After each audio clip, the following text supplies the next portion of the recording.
যখন কোনো বান্দা সূরা ফাতিহার একটা করে আয়াত বলে আলহামদুলিল্লাহি রাব্বিল আলামিন, সঙ্গে সঙ্গে আল্লাহ জবাব দিয়ে বলেন হামিদানি আবদি, বান্দা তুই আমার প্রশংসা করলি। আর রহমানির রহিম যখন বলে আল্লাহ বলেন আসনা আলাইয়া আবদি। মালিক ইয়াউমিদ্দিন যখন বলে আল্লাহ বলেন মাজ্জাদানি আবদি। এরপরে যখন বলে ইয়াকা না'বুদু ওয়া ইয়াকা নাস্তাঈন পর্যন্ত যখন বলে আল্লাহ বলেন বান্দারে তুই আমার কাছে কি চাস, প্রাণ খুলে চারে বান্দা।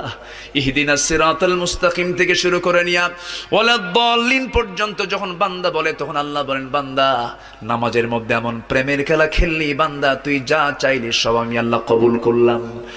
ওই বান্দা যখন রুকুতে যায় আল্লাহ তখন অস্থির হন। ওই বান্দা যখন সিজদায় যাওয়ার জন্য প্রস্তুতি নাই, সমস্ত ফেরেশতাকে ডাক দিয়ে বলেন ও ফেরেশতারা, এই বান্দাগুলো আমাকে দেখলো না, রাসূলকে দেখলো না, কোরআনকে দেখে হাদিসকে বিশ্বাস করে আমাকে খুশি করার জন্য তার সবচেয়ে